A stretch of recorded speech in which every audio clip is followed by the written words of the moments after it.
You're listening to the Collected Podcast, bringing you inspiration and resources to help you discover and live from your truest self. The Collected Podcast is a production of Collected Ministries, a nonprofit organization dedicated to helping disciples of Jesus discover and live from their true identity in Christ, recognize and walk in their divine purpose within the kingdom of God, and experience growth in their capacity for mature, healthy relationships. Follow Collected on social media at Collected Ministries, and be sure to visit thecollectedpodcast.com for show notes and additional content related to today's episode. Welcome to Season 3, Episode 16 of the Collected Podcast. I'm your host, Jess Biondo, and this week I am so excited to welcome Alexis Girvan. She's a soul coach, a writer, a people development consultant, and I cannot wait for her to dive in and tell us what all that means and what God's been doing in her life lately as He's had her on this really exciting journey. So welcome, Alexis. Thank you so much for having me. I know this has been like a long time coming, so I'm excited we finally get to dive in. Me too. And as we dive in, I was wondering if you could just give our listeners a little bit of background on who you are, what a soul coach is, and how you ended up kind of in this journey that you're on. Yes. Gosh, it's a loaded question, but I will do my best to kind of give a little synopsis. So I am originally from upstate New York. I grew up in Albany, or Smallbany, as we like to call it. And I went to school at Gordon College in Boston, just outside of Boston, actually on the North Shore, and studied communications. And actually, backing up just a little bit, when I grew up, I grew up in a family that was really, really rooted, believing family, rooted in great communication. Like we did communication. If we did anything well as a family, we did communication really, really well. And I credit that all to my mother, who is this lover of personality typing. She loves all things like great communication. She loves all things understanding people and knowing why they do what they do. So as like a little kid, 6th grade, we were learning the temperaments at our table, like at our dinner table. And when we would have like our friends come over, they would all like learn about their personality types, go home with like a little workbook. And they would learn about, whether they were outgoing or whether they were introverted, whether they were people-oriented or task-oriented and all of that. And so very much so from an early age and kind of wired into my DNA has been this like love of people, love of communication, love of diving deep underneath the surface to understand what's going on underneath what's going on. So went to college in Boston, studied communications and journalism. I've always been a lover of words, a lover of writing, been a journaler since I was in 5th grade. And when I graduated, I started working for a chiropractor in Boston who was actually developing an online wellness program that he was in the process of designing. And so I started working for him as a chiropractic assistant, but then I also started working for him as a writer, working on the Think Well portion of his program. And I feel like God just so beautifully used kind of my mom in the personality typing space, and then my first boss, we called him Dr. Franson, to really help me give verbiage and articulation to mission and vision and purpose and understanding calling, understanding really why you do what you do, but also like how you're made and how that is designed to give gold to the world. Like where does your heart beat the hardest and how can you build a life around that? So all of that said, that's kind of brought me, I've worked for him for a while. I worked for Lululemon for 7 years. Doing leadership development work, doing education for them and training. And so much of my heartbeat underneath all of that has become this deep desire to understand, so similar to your desire in this podcast. So a deep desire to understand story, understand where people come from, why they do what they do, and then help them get verbiage, like get vocabulary and understand with words why they do what they do and how they can then show up in the world really powerfully, where their heart beats the hardest. And so I will often say I'm a soul coach because I see discipleship as what we are called to as believers, period. And I love meeting with people, learning their stories, and then just giving them the littlest bit of direction, whether it be a book to read or a habit to try or a rhythm to press into, to really help them identify like what's going on the underbelly of their life. And so it's almost a combination now of like lay counseling, because I am not a counselor, but I feel like I love looking back with people, spiritual direction in terms of just praying through with people what they're in the middle of, and then coaching, really giving them action steps to move forward into the future. Wow, that sounds amazing. It's been a lot of fun. I'll say that much. Throughout all of this, that's kind of led you to this spot you're at now. Was there ever a time when you questioned this path that you were on? So it's interesting because I feel like there's been a lot of moments of that kind of questioning, but there's always been sort of this like deep knowing. And I think, so much of our life is walking with the Spirit, right? And is staying constantly perceptive to, or constantly keeping ourselves perceptive to his little nudges and his little bits of direction. And I know there are moments for sure that I've questioned it. I think really one of the biggest ones was actually in the last few years as I got this nudge from the Lord. My sister married a football coach from Birmingham, Alabama. And they started having their babies a number of years ago. And me still being single, I knew that I could, if I wanted to, like if it was right, I could go and basically do life with them and support them as they journeyed through, having babies while he's building his coaching career, which is a pretty rigorous thing. It's almost like a military life that they live. And so a couple of years ago, I got the nudge from the Lord to move to Birmingham and to actually start to do life with them. But that felt like really out there in terms of like, okay, wait, I'm going from Boston. I had lived for a while in Santa Barbara, California, which was a blast and a huge component of my life and kind of building into now what I do. But I had moved back up north and I was like, wait, Birmingham, Alabama, what the heck? Like what's down there?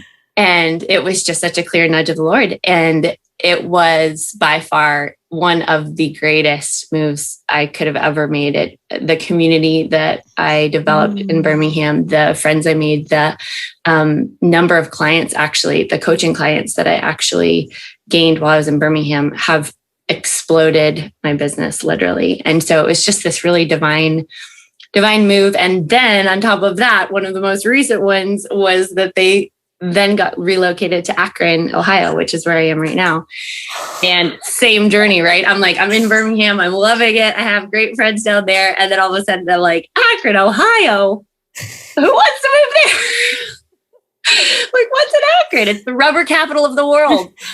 Is there a football hall of fame there? There is. There is a football hall of fame. So yes, we've got that for sure. And we've got a couple things happening up here. But again, it was just this nudge from the Lord that was like, the work that I've been in is soul coaching work and can be done anywhere and can be done with anyone ever. And I don't necessarily have just a specific niche. I have a good number of college students that I work with. But again, with 2021 and Zoom, you can work from anywhere. So I feel like so much of my life has then also been just listening for the Spirit in who I'm serving, not just from a vocational standpoint, but like familially. I believe the nuclear family is the basis of culture. So I want to continue to keep my family together. So that, I think those nudges have been really big ones to follow. Wow, that's amazing. And I just see like so many like provisions of the Lord through all of that. But also this kind of reminder that just because we're comfortable and thriving in one place doesn't mean that we're supposed to stay there. And sometimes we are. So true. And even in that, I remember having a great conversation with one of my non-believing friends in Birmingham who was so shocked at why I would leave. Because she just was like, you have a great life here. Like you've built a community in a really short time and look at all that you have.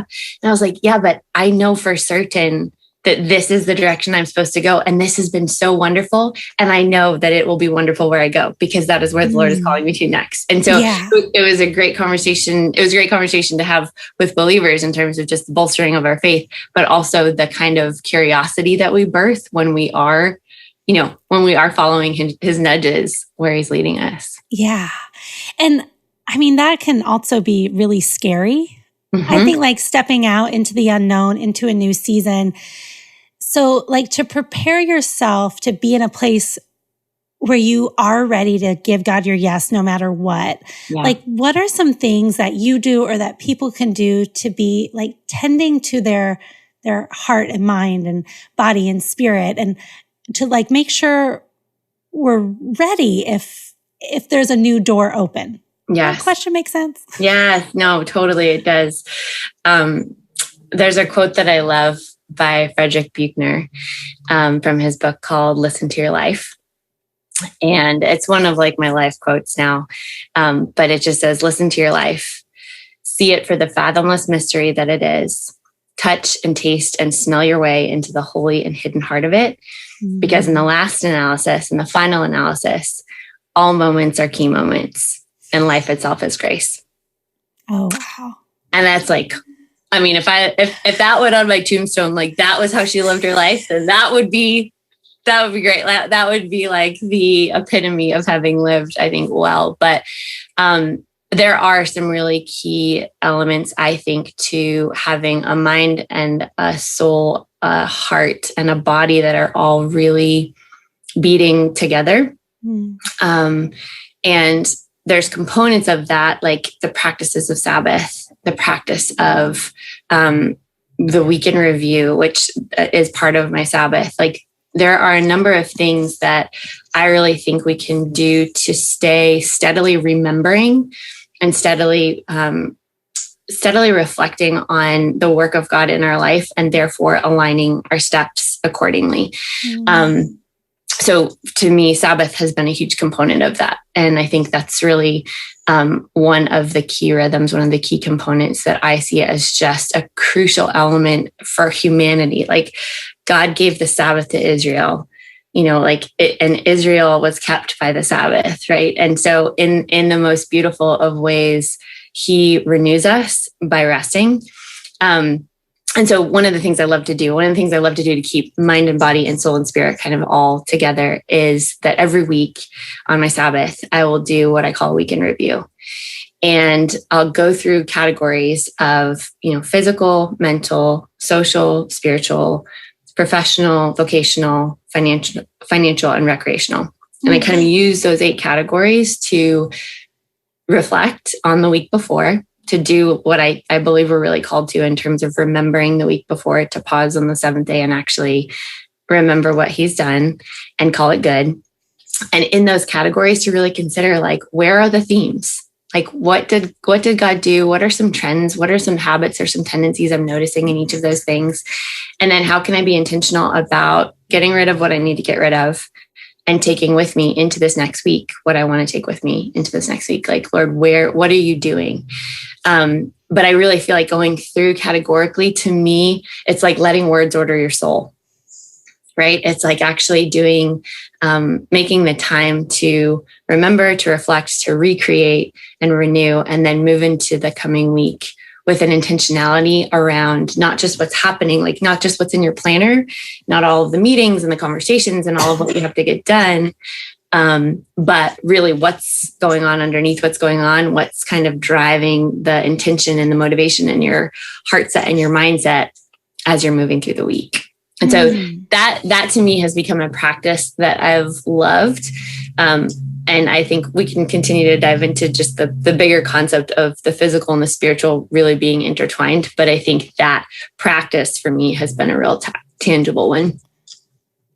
Yeah, that is powerful. And for someone who is listening and thinking, oh my gosh, that sounds amazing, but even the thought of like taking a Sabbath seems overwhelming, or, with just the busyness of life, and if there's kids and families and jobs. And so what would you say to that person on how to begin this? Some like first baby steps if they don't have a whole day yet, but what can this look like on maybe a smaller scale? Yeah, that's such a great question. And actually, my mom said to me the other day, because she knows the practice that I love so well of Sabbath, and she knows the season of life that so many of my friends are with, they all have small kids, right? They're all like, my sister's got 2 little ones, and so many of my good friends have their 2.4 children right now, so I feel like I'm speaking like the single that I am, but the reality is the reality of life for so many people is just a much busier pace. I mean, that is the way of the 21st century, right? Mm-hmm. We are enamored with, and very much so, like life requires us to move and to be productive and to be efficient and all of that. One of the things that I would say, and John Mark Comer, I have to give such a shout out to him because, man, I love his resources on Sabbath. His book, Ruthless Elimination of Hurry. Have you read it? No, I haven't. I've heard of it. It's a game changer on a lot of levels. I'll put that on my summer reading list. Yes, do for sure. It's powerful, but he has some great sermon series on Sabbath. He's put out a number of things, a number of resources. But one of the things that he talks so much about is creating a family culture around Sabbath and making it so that there are notable practices and reminders throughout a day. If you're going to choose a day that's going to be a day of rest, even if it's not a full 24-hour period, although that is how it's defined in scripture, even if it's not that, what are some practices that you can do to start to build a familial Sabbath culture and start to just usher in moments of heaven coming to earth and the miraculous and the mundane. Like, what does that look like? That's me, my 4-ness on the Enneagram, like coming out. I love that. And, I love in the most ordinary of moments, like how do we make them miraculous and how do we usher in the spirit? But, so he talks a lot about, just even using the table. And I think the table is a symbol on so many levels, is a tool that Christ used so beautifully all throughout scripture, a tool that God uses all throughout scripture to just call us back to remembering. And so using the table, using the dinner table, the breakfast table, the lunch table to usher in redemptive conversation, to usher in just intentional conversation. So from a familial standpoint, to have, on a Sabbath or to have on a day that you're trying to usher in some practices of Sabbath, either a breakfast, a lunch, or a dinner that's just really intentional, where phones are all away, where there's a couple questions that you're actually going to dig into as a family. Maybe it's going around and sharing gratitudes from the week and hopes for the coming week. Mm-hmm. Maybe it's even diving into, highs and lows from the week, or your greatest accomplishment from the week, or one of your significant conversations from the week. Like, and you can dial those all the way down to little ones, right? Like one of my favorite things now to do is sit with my niece and nephew at the lunch table, and we'll do our gratitudes. And my niece now can say, "I'm grateful for," and we'll go through what she's grateful for. She'll say, "My cozy covers and my snuggly pajamas," and just to usher in the spirit of gratitude, the spirit of calm, taking a deep breath and saying, okay, how can we intentionally bring in redemptive conversation, remembering conversation, even at the table? Yeah. And that's so powerful, especially to start that at such a young age. Because gratitude just shifts our perspective on everything in life. Massively. That's amazing. It's huge. And even too, I'll often say gratitude's the muscle. It is like, it's so able to be worked and able to be strengthened, but also can be completely dormant and can be, like a muscle can atrophy, And so when we're not exercising it, it's really hard sometimes to find gratitude. And yet when we're strengthening it, just like any other muscle we would strengthen at the gym, when you strengthen your muscles and you're working them at the gym, you're not working them for the sake of being at the gym, although maybe some people are, but you are working them for the sake of engaging them in real life, right? And so when you are working out, I just remember when I started CrossFit, like I started feeling my muscles engage when I was carrying groceries. And I was like, oh, wait, got it. Now I'm understanding how this whole thing works. And so what I've realized in gratitude is the same thing. It's like the more we exercise it when we're choosing the practice, right? Like choosing to sit down and usher it in around a table, choosing to keep a gratitude journal at night and write down 3 things we're grateful for every night.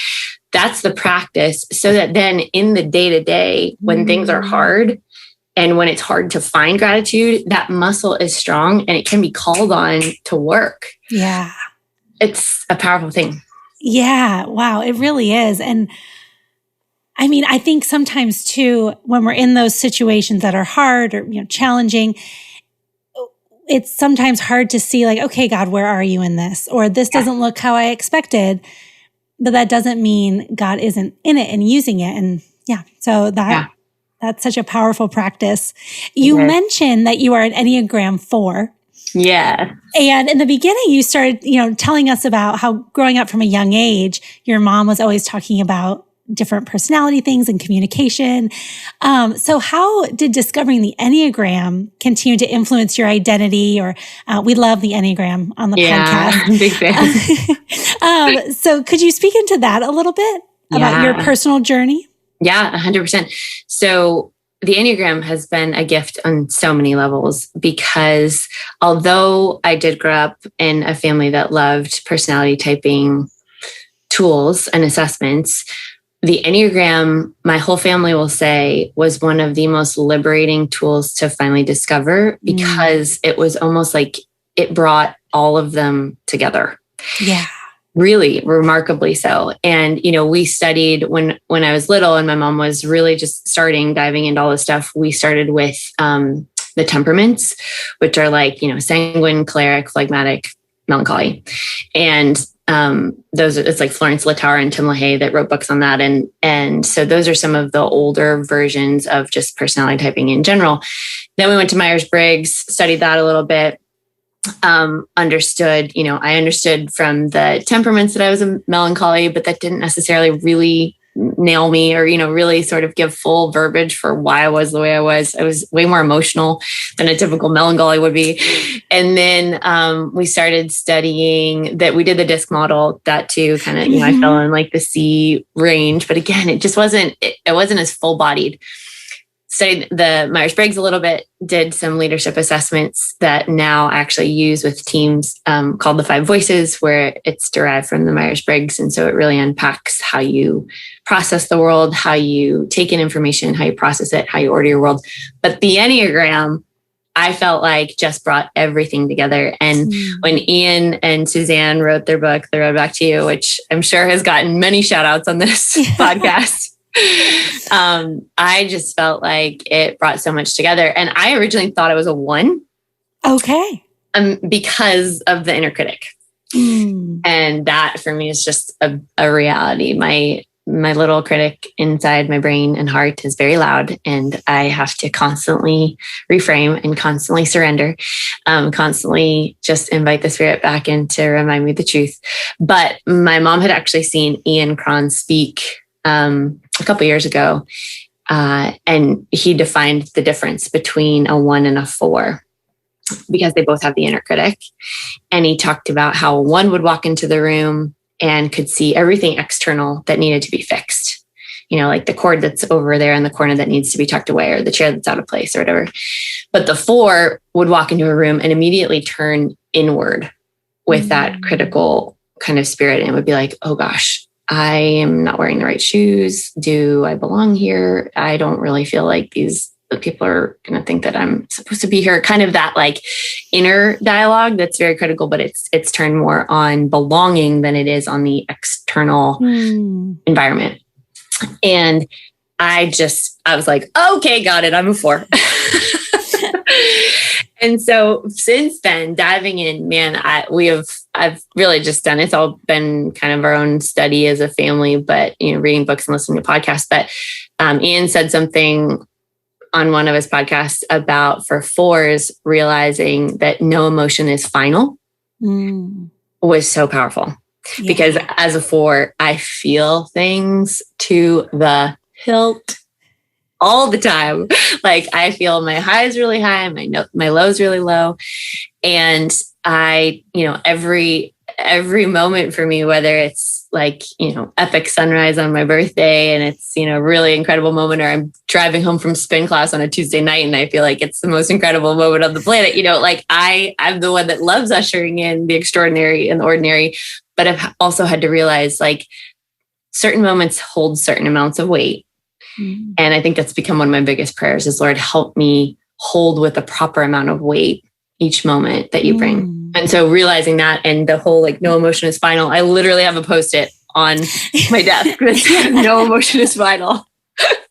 And so I have to remind myself on the regular that is key. And then I think too, just as a realizing, one of our biggest blessings and one of the biggest curses is that you know that you have a lot to bring to the world, but you also never feel like you belong. And so it's this really interesting dichotomy that is constant. And I think for maturity for us is learning how to harness the negative emotion, harness the critic, that inner critic, and realize the gold that God's given and really hone that, because there can be such gifts to bring to the world through whatever artistic craft we have, through whatever gold it is that God's given us. But so often we can sabotage ourselves because of that depth of emotion that so often we can just spiral into and never get out of. And then we never actually give the world the gold that depth of emotion can bring, if that makes sense. Yeah, it does. What would you say to someone who's listening and is struggling to feel like they belong or have a place? And I mean, they believe in God. They believe he has a plan for their lives, but they just don't feel like they're, I don't know, in the right place, or I don't know, like something's missing. Yeah. Oh gosh, that's such a great question. And I feel like, oh man, there's so many things. I do feel as though the pace of life so often is a pace of 21st century American life in particular, is what can so often squelch our capacity to really hear from the Lord or to really connect with him on a deep level. And so, somebody who is kind of knowing conceptually that Jesus is their savior and, that his blood is the redemptive working blood of Christ. And like that is what we choose to believe in. But what does it look like to actually follow him? What does it look like to actually hear from him?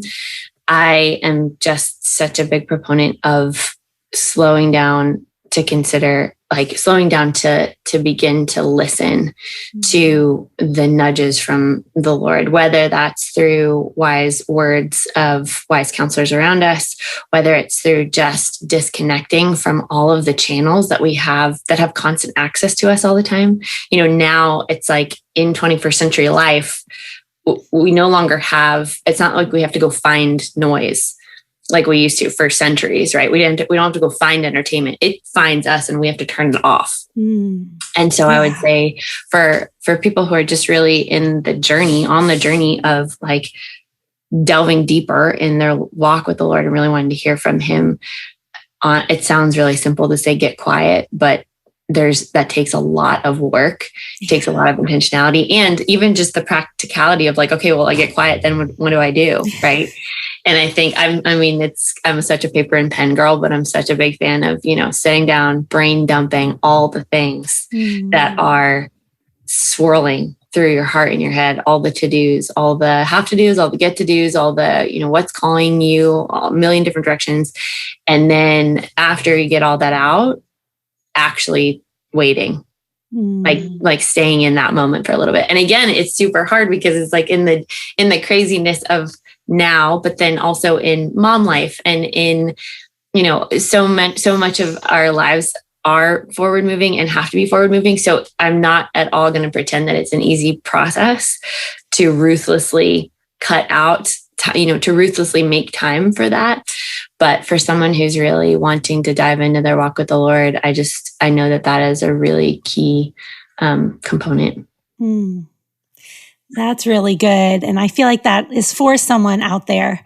I'm a 2 on the Enneagram. Okay. which our listeners have heard about my 2 journey.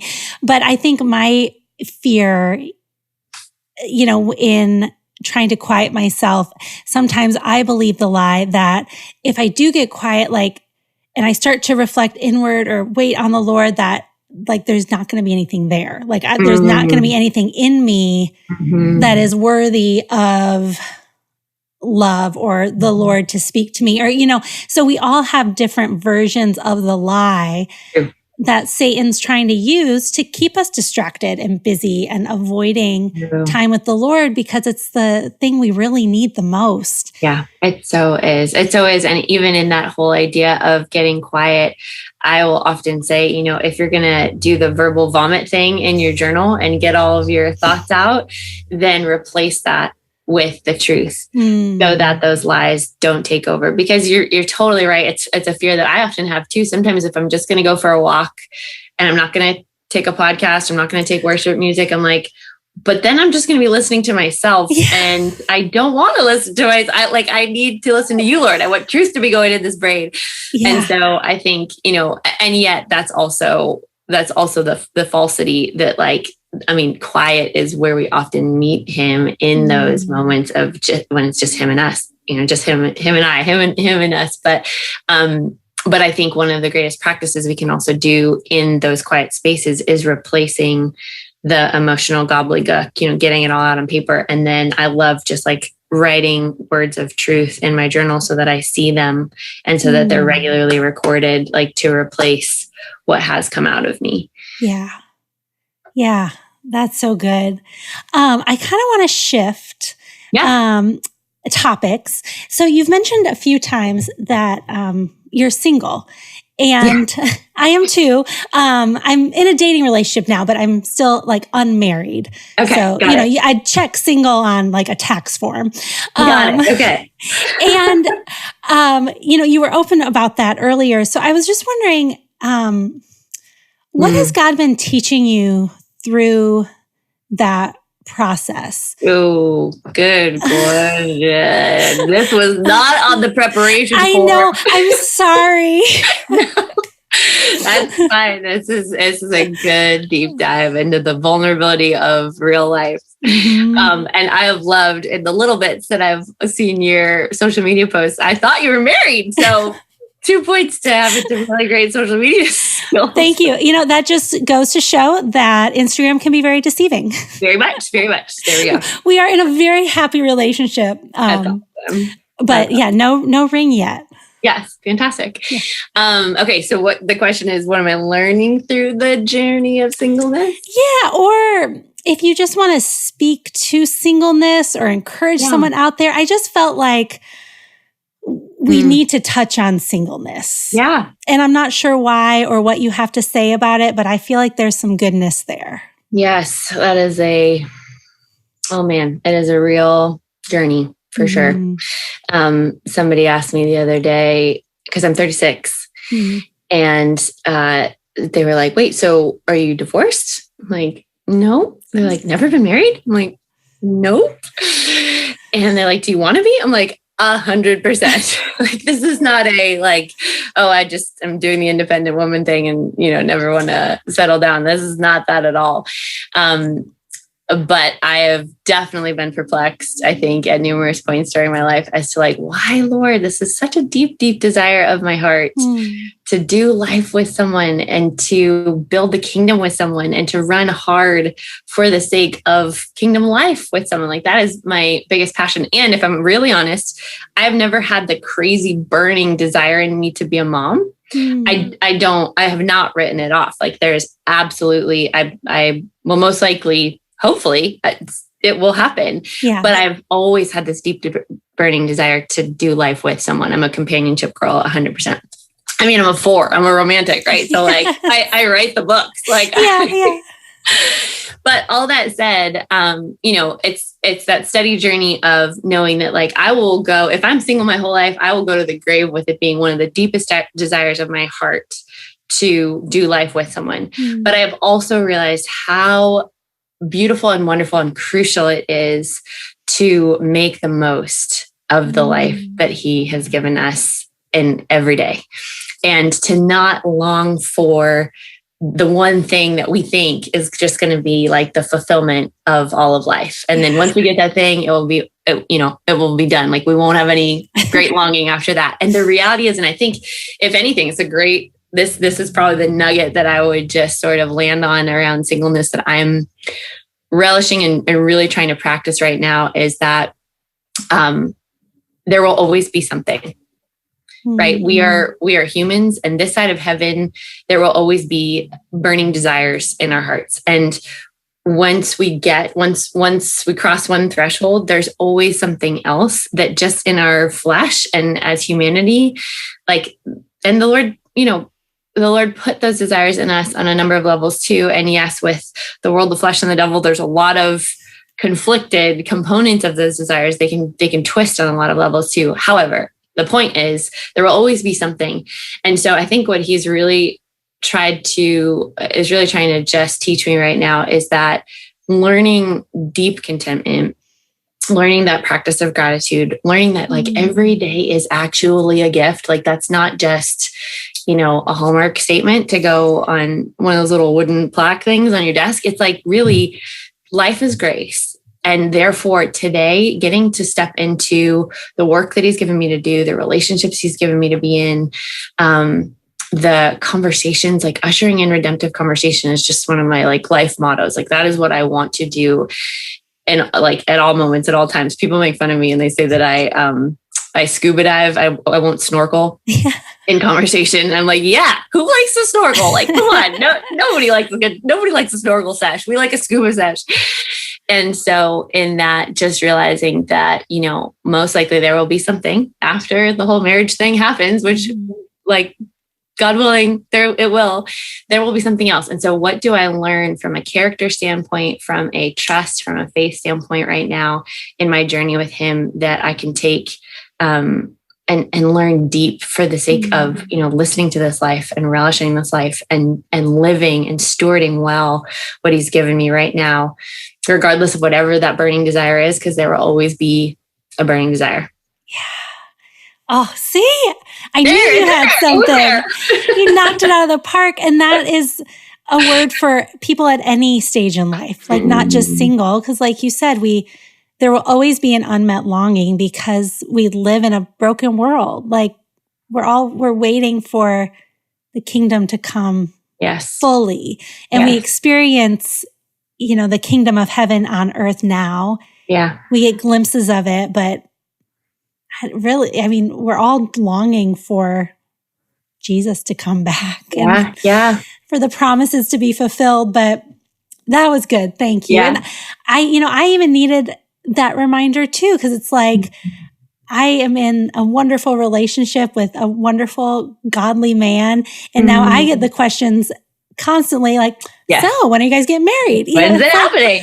Well, yes, I want that. But also this season's so sweet. And I don't want to rush out of just enjoying dating him and getting to know him without all these other obligations or pressures or, the busyness of life. Like our whole focus right now is just to like get to know each other and cultivate a relationship. And so I've had to remind myself of that constantly of like, don't wish for the next thing and miss what this season's for. 100%. And one of the things, I'm not sure if we'll wind up getting to it or not, but I know that one of the greatest lessons, but one of the greatest, again, quotes that have sort of started to become the words that have created a soundtrack for me over these last few years came from A.J. Heschel, Abraham Joshua Heschel, who's a Jewish rabbi who writes a number of things. But in his book on Sabbath, he talks about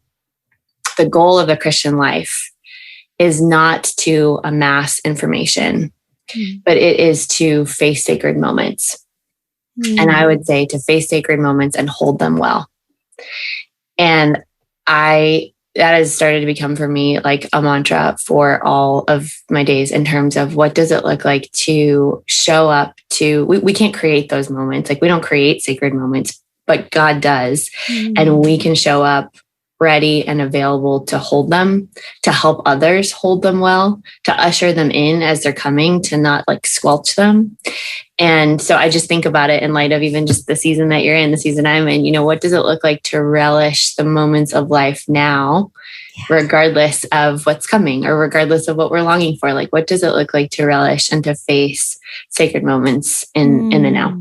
Yeah. That's good. That's beautiful. Would you say that's your life message, or what is your life message? Very much so. It's funny because that was one of the things that you had asked about. And I do feel like for me, that whole idea of facing sacred moments really is kind of the crux of the message. But I think building on that, and this is where it's a huge topic that I have a hard time sort of encapsulating, because it's been 15 years really worth of struggle and journey with the Lord and victories with him and crying, sobbing on the kitchen floor moments with him. But I think so much of our culture right now has dichotomized this whole idea of the physical and the spiritual being very, very different. Like they're two different components of life, and we have kind of the spiritual world is in the faith space, is in the church world and the realm of learning and study and all of that. And then the physical world is very much, it's health, it's fitness, it's exercise, it's rest, it's studying the body, but it's not integrating the two. It's not understanding how we invite God into the building of our body, or we invite God into the way that we even choose what we are putting in our body, not for what it's building, but why we're doing it. Like, what's the heart hunger we're looking to fill? Is it a heart hunger that we're going after in our food or in our workouts or in the physical realm? Like what's the motivating factor underneath all of that? And that is an absolute spiritual conversation, but we don't necessarily see it as that. And what's really interesting, side note, you had Gary Thomas on, I think, as I was scrolling through your Collected podcast, I saw some episode. Yeah. You had Gary Thomas on, and Gary Thomas wrote a book called Every Body Matters. He wrote it in probably like 2014, maybe. And it's all about this. Like, it's all about stewardship of the body and understanding from a biblical perspective, what does that look like? Not just for the sake of being obedient, but what does it look like for the sake of having a clear brain and a clear heart and a body that can show up to the work that God's given us to do on the planet? And I think so much of now, like, so he wrote this whole book. I was in the food battle. I've been in the food battle really since I was little, in a relationship with food that's just been rocky. But through that, the Lord's done so much as I've invited him into it and learned and studied on a number of things. But he did a great job of articulating how we invite him into that journey, and what does it look like to be souls of silver that are constantly ready and able to go and to do the work that God's called us to do without being tired and lethargic, depressed, on meds, all of that kind of stuff. All of that said, I think now with my kind of health and fitness background, but also with my journey with food, and then with just this deep desire to face sacred moments and to have life, be about that, because so much, I think that so much of what God's designed is for us to do that. I think that a good component of my life mission now is this conversation, is giving verbiage and vocabulary to the melding together and the integrating of the physical and the spiritual, and understanding what fitness for the sake of service, fitness for the sake of life, fitness for the sake of pursuing our calling well really looks like. And it's huge. Like, it's such a huge, like, I can't even, literally it's the book that is in my heart and my head is Jesus Be My Sugar. Yeah. Because I still want to just completely delve deep in this whole topic and to unpack it on so many levels. But all of that said, the reason I also bring up Gary is because I wrote him to tell him, thank you for writing the book. And he wrote me back super fast. It was so sweet. He wrote me back in like 24 hours and said, Alexis, thanks for your note. The church doesn't want to hear this right now. And my publisher didn't even want me to put this out. Like, we almost didn't publish the book because it's such an emotionally charged topic. No pastor talks about gluttony. Like, when do you hear a sermon on gluttony? It's like not really a thing we talk about. And it's loaded. Loaded would be a perfect word for this all. But all of that said, bringing it all back around, I do feel like a huge component of my life message now is intertwining, like learning what it looks like to steward the body well for the sake of facing sacred moments. That's amazing. That's so beautiful and such a powerful life message. I love it. We are almost out of time. Yeah. So the final question I have for you, what did I miss? What didn't I ask that God is putting on your heart? Is there any certain word that you have just on your heart right now for a listener out there, or just in general about the character of God, or just what you love about Jesus? Yeah, no, gosh, I love that question. And I feel like we've hit on so many wonderful things, but I will say Ann Voskamp is a total mentor of mine from far away. Do you know Ann Voskamp? Yeah. And her book, 1,000 Gifts, was just a total game changer for me. It was one of the only books that I wrote a letter to myself before I read it, because I knew it was going to be such a life shaper for me. I wrote it in the front cover, and I've read it now so many times. And, her whole concept is gratitude. Her whole concept is fighting with gratitude, and not just the sunshine and butterflies gratitude that is kind of pop culture for us now. It's kind of popular within culture now, but it's the Jesus kind of gratitude that presses into the things that are hard and still chooses to be thankful because it's what we're called to do. And then beautifully, supernaturally, the Lord illuminates that hard situation when we choose to practice gratitude for the things maybe around the hard situation, and we press into gratitude regardless of the hard situation. The Lord does this beautiful thing to illuminate the hard situation and to really give us greater perspective to see more of what he's doing. And so I always want to give credit where credit is due. She has been such a deep encouragement to me from far away. Sometimes this is like a, secret of mine that I probably shouldn't be saying, but sometimes I feel like her protege from so many years and so many miles away that someday I will get to write similarly the way that she has, to just inspire and to encourage on the level of depth that she has. When I got to hear her and Mark Buchanan speak together, and Mark Buchanan has written a number of books, and she was his protege that he didn't know about for a long time. Yeah. And so it was really fun to get to hear them speak and to get to hear their discovery of one another. And I was listening, thinking, someday, yes. I would so love to get to just get to finally put out some work, like writing. For me, that there's a book in me. I know there's a book in me. Shout out to Mark Buchanan. Not Mark Buchanan, Mark Batterson, who writes prolifically.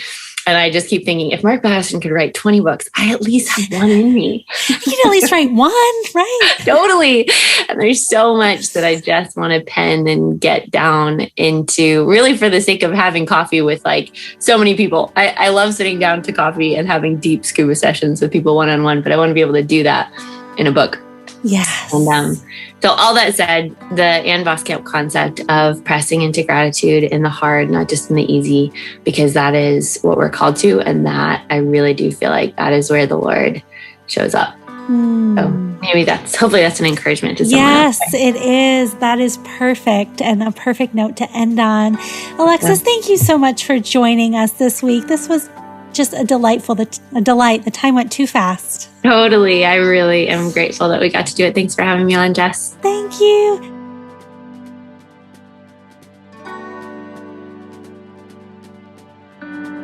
What a great conversation with Alexis. I just love that her message just proclaims over and over the power of gratitude. And kind of this idea kept running through my head too, that nothing is wasted. Like when we focus on gratitude in situations, then God can use every part of our stories, even the parts that seemed really hard or complicated. We can start to see his fingerprints through all of it, even if it's not what we expected. Lately, I have been a little bit discouraged and frustrated. A while back in November, I shared that my condo flooded, and it's over 6 months later now, and they haven't even started the renovations. There's been delays with FEMA approving the flood claim and just all sorts of delay after delay after delay. And now my lease is up at my temporary housing in a month, and there's no end in sight. They have no idea when it'll actually be done. And I feel such a loss of control. I can't fix it. I can't make a plan for where I'm going to live next because I don't really have an idea of how long it's going to be. And in that, I feel like I'm supposed to trust the Lord, that he will provide, even though I have no logical, rational way of knowing how this is going to play out. I don't have enough information to make a plan of my own. And I just feel helpless in this. And yet I feel God continually saying, trust me. Like, practice what you preach every other week on the podcast. Let go of control and trust me. And so that is what I'm trying to do. And my gratitude right now is that I am thankful for this place he's provided through the next month.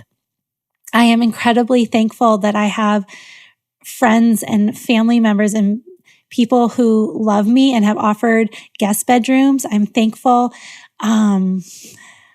for the way that God has provided finances to pay for the place I'm in right now. So those are my 3 gratitudes for my current situation. And so just practicing flexing that muscle, and we'll see what happens next with it. But I just felt compelled to kind of, tear down my walls a little bit and be honest and share that and give you an update. If you listen every other week with us, you may remember me sharing about that. So that's kind of where we're at. And it's a bit of a struggle, but I am choosing to believe that God will make a way in it, even if it doesn't look like what I expected of being back in my place, in the time window they gave me. So I just hope this week you're encouraged and you are practicing gratitude. If you're not, when this podcast ends, I challenge you to think of 3 things that you are thankful for, big or small. They can be super small. You can be thankful, for this awesome interview with Alexis. But I just hope you have a wonderful week. We are praying for you as our listeners, and we love you very much. I hope you have a good one.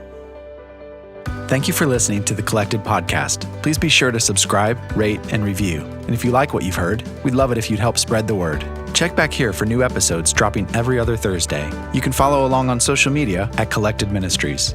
If you would like to support Collected by making a tax-deductible contribution, please visit collectedministries.org/donate. The Collected Podcast is also on Patreon at patreon.com/thecollectedpodcast. That's Patreon. Become a patron for as little as $1 a month to gain access to bonus content, early bird ticket sales, giveaways, and more. You can also find Tia at Tia McNelly Notes and Jess at Spreza Foundry.